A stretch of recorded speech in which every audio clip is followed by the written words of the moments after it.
Shall we? We shall. There we are. You should try these. You'll never wake up. Children. Biblical advice. Modelling. You know, looking for work. What sort of work? I'm Morris. Is there an old man, Oda? You invited us in, old man. Look, Morris. Can you hear me? Hai guys, kali ini aku akan nyeritain film berjudul Venus tahun 2006, mengisahkan tentang seorang kakek tua yang merasakan masa-masa kejayaan rudalnya dulu ketika masih muda. Dirinya adalah seorang aktor terkenal pada zamannya, tapi itu dulu kini tubuhnya sangat rentan dan aktivitasnya terbatas, dan rudalnya kini sudah tak seaktif dulu.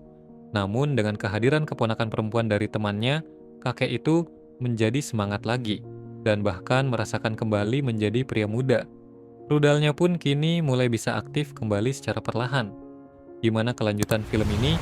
Sebelum lanjut, jangan lupa like, subscribe jika kalian suka sama video ini.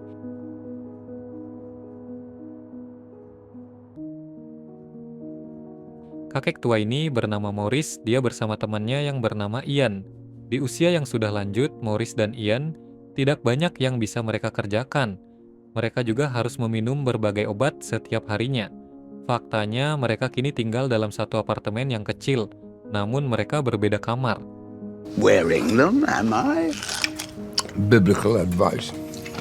Children. There we are. You should try these. You'll never wake up. Weak? A little. What? If I feel unwell, I'm getting wind rash. Suatu hari Ian memanggil keponakannya dari desa. Tujuannya dengan harapan keponakannya bisa membantunya ketika dia lagi butuh sesuatu. Salah satunya memasak dan hal yang lain. Namun keponakannya yang bernama Jesse itu malah melakukan hal sebaliknya. Dia lebih terlihat menyusahkan mereka dibanding membantu. Bahkan Jesse meminum semua minuman Ian sampai tak bersisa. Let's hope it's a long play. I'm Morris. I'm thirsty now. No, I don't need one. Right. Yodeling. Modelling. Looking for work. What sort of work? I like whiskey. Tapi berbeda dengan Morris, dia melihat sesuatu yang berbeda pada Jesse. Baginya, mungkin Jesse bisa membangkitkan semangatnya yang dulu ketika masih muda, terutama untuk mengaktifkan kembali rudal balistiknya yang sudah lama nonaktif. I wouldn't say that. You know you're one in the modelling field. Yes. Jesse ingin mencari pekerjaan di kota itu. Katanya, dia ingin menjadi seorang model dan sepertinya Maurice bisa membantunya. Namun sebelum itu Maurice mengajak Jesse jalan-jalan, nonton dan sebagainya. Tapi Jesse tidak suka. Lalu Jesse mengajak Maurice untuk pindah tempat ke clubbing.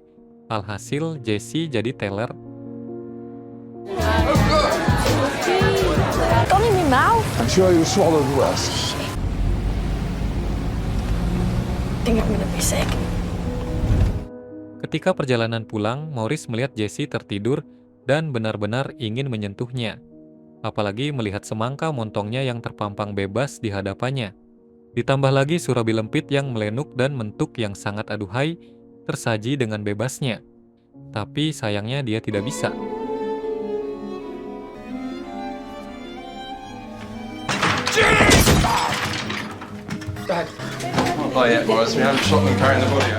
Selain itu, ternyata Maurice punya mantan istri bernama Valerie. Maurice terkadang mengunjunginya dan memberikan beberapa uang. Action. Can't we look after ourselves in our old age? Over the years, Useless. I asked them for cash. Maurice menjanjikan pada Jesse kalau dia akan mencarikan pekerjaan model untuknya, tapi sungguh membagongkan sekali. Ternyata Maurice menjadikan Jesse sebagai model lukis tanpa casing.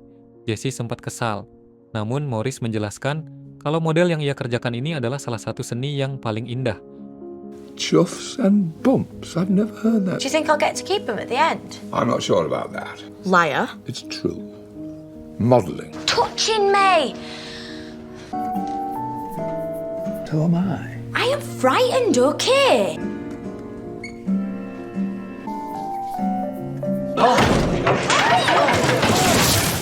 Hubungan Maurice dan Jessie ini memang terlihat makin dekat. Suatu hari, Maurice mengajak Jessie untuk membeli baju.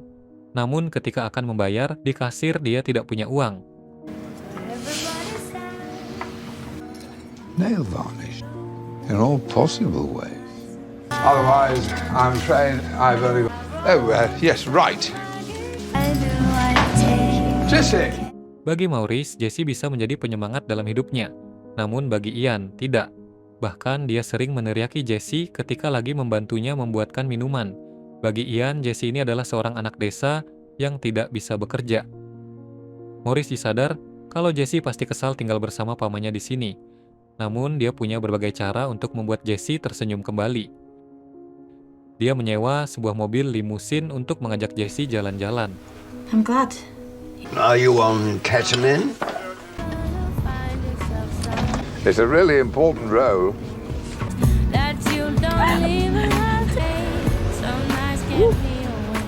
Loh kok gitu, katanya tidak punya uang untuk membeli baju, tapi kok bisa menyewa sebuah limusin yang harganya cukup mahal. Faktanya, Maurice ternyata masih mendapatkan uang dari hasil dia menjadi aktor. Ya, dia akan mengambil job itu ketika lagi butuh uang saja. Maurice mungkin merasa kalau Jessie sudah bisa lebih dekat dengannya. Namun suatu hari Jessie membuat Maurice sakit hati. Jessie datang membawa seorang pria ke apartemen. Jessie juga meminta Maurice untuk membelikannya pembalut ke minimarket dekat apartemen. Namun begitu Maurice kembali, dia melihat apartemen berantakan dan melihat Jessie lagi prot-prot dengan pria yang dibawanya tadi. Pada akhirnya terjadi konflik di sana. Maurice meminta pemuda itu keluar, namun Jessie malah membantu pria itu dan mendorong Maurice lalu kabur. And we can meet later. It's an all-night party. Anywhere nice? A party. Do you want to go for a little walk? Go on, ask him. Or not to be, that is the question. Alright, keep my hair on! Keep my hair on, man. Dirty old man. You invited us in, old man. Oh, no, wait.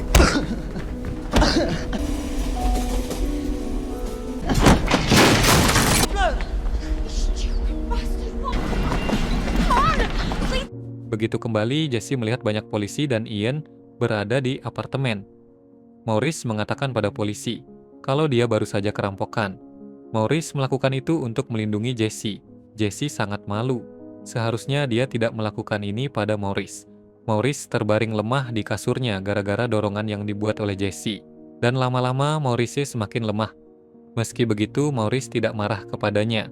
Bahkan dia senang Jessie telah kembali. Jessie Puh kemudian meminta maaf. Dia berusaha melakukan apapun supaya Maurice bisa bangkit dan sehat kembali. Apapun itu termasuk memperlihatkan kedua semangka montongnya dan belahan kue apem miliknya. Look, Maurice. Can you hear me?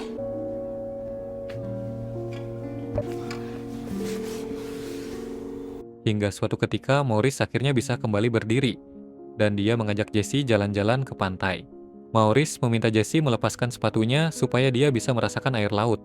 Lalu ketika mereka beristirahat sejenak, Maurice telah meninggoy dunia. Will you take off my boot?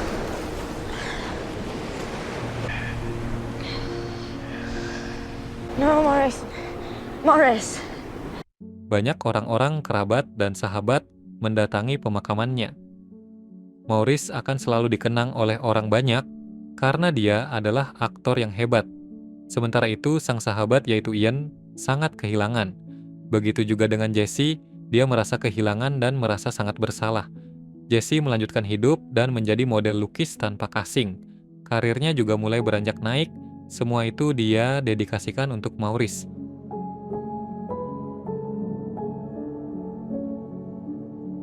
Itulah cerita film Venus. Jika kalian suka sama ceritanya, jangan lupa like, komen, dan subscribe ya guys.